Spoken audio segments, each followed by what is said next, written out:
Hello everyone, आप सभी कैसे हैं। आशा करता हूँ आप लोग बहुत अच्छे होंगे। पिछली वीडियो में हमने उपयोगिता को जो मापने संबंधी गणनावाचक दृष्टिकोण था वो देखा था। इस वीडियो में हम क्रमवाचक दृष्टिकोण देखेंगे जिसे इंग्लिश में ऑर्डिनल अप्रोच कहा जाता है। सबसे पहले हम समझ लेते हैं ऑर्डिनल और कार्डिनल नंबर्स क्या होते हैं। पिछली वीडियो में हम बात कर चुके हैं, इसमें भी थोड़ा सा देख लेते हैं ब्रीफ में।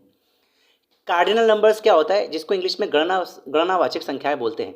गणनावाचक संख्याएं वे संख्याएं हैं जिनका उपयोग किसी भी चीज़ को गिनने के लिए किया जाता है। अपने लाइफ में आप बहुत सारी चीज़ें गिनते हैं, पेंसिल को गिनते हैं, किताबों को गिनते हैं, मकान को गिनते हैं इत्यादि को। जैसे कि 1 2 3 4 5 6 7, इन्हीं ये जो होते हैं इन्हीं को गणनावाचक संख्याएं कहते हैं। इसी को बेस बनाकर ही उपयोगिता को मापने संबंधी दृष्टिकोण मार्शल ने दिया था।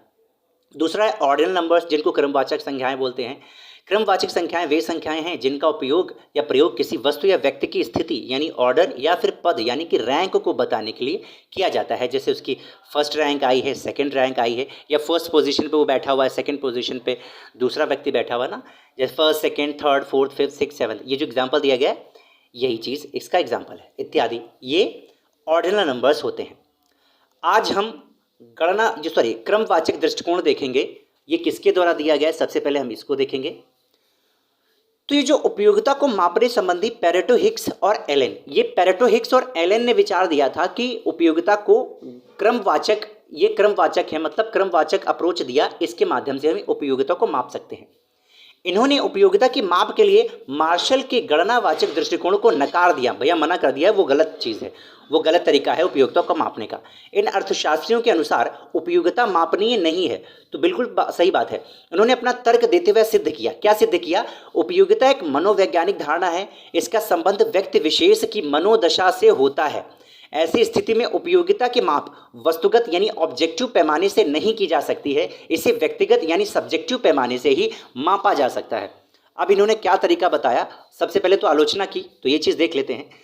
मार्शल ने उपयोगिता को मापने के लिए द्रव्य के पैमाने को स्वीकार किया था, लेकिन यह पैमाना प्रमाणिक नहीं है, पेरेटो, हिक्स और एलन तीनों का कहना है, क्योंकि इस पैमाने में समय समय पर परिवर्तन आते रहते हैं। आप जानते हैं कोई भी चीज़ आज 10 रुपये की मिलती है तो आगे आने वाले समय में 50 रुपये की मिलेगी, है ना, तो परिवर्तन आ गया। इन्होंने उपयोगिता विश्लेषण के स्थान पर तटस्थता वक्र विश्लेषण, जिसे इंडिफरेंस कर्व एनालिसिस कहते हैं, की नई रीति अपनाई। कहा इसके थ्रू हम उपयोगिता को माप सकते हैं। इस नई रीति के अनुसार उपयोगिता को मापने की आवश्यकता नहीं होती है। उपयोगिता के इस विश्लेषण में क्रमवाचक दृष्टिकोण का सहारा लिया जाता है, जैसे कि प्रथम, द्वितीय, तृतीय, ये ऑर्डिनल नंबर्स। वही प्रथम का मतलब फर्स्ट, सेकेंड, थर्ड, ऐसे हम बोल सकते हैं।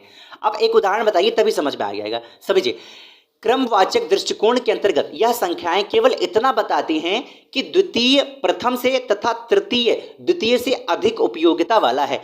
जैसे कि पहली चीज हमने खाई, वो प्रथम क्या है, उससे हमें बहुत ज़्यादा उपयोगिता मिल रही है, और द्वितीय जो खाई सेकंड वाली, उससे कम उपयोगिता मिल रही है, तो हम कहेंगे पहली वाली जो है उसकी उपयोगिता दूसरे वाले से ज़्यादा है, ठीक है, और दूसरे वाले की जो उपयोगिता है वो तीसरे वाले से ज़्यादा है। बस यही चीज़ बता सकती है। यही पेरेटो, हिक्स और एलन का उपयोगिता को जो मापने के संबंधी दृष्टिकोण था, इनका कहना।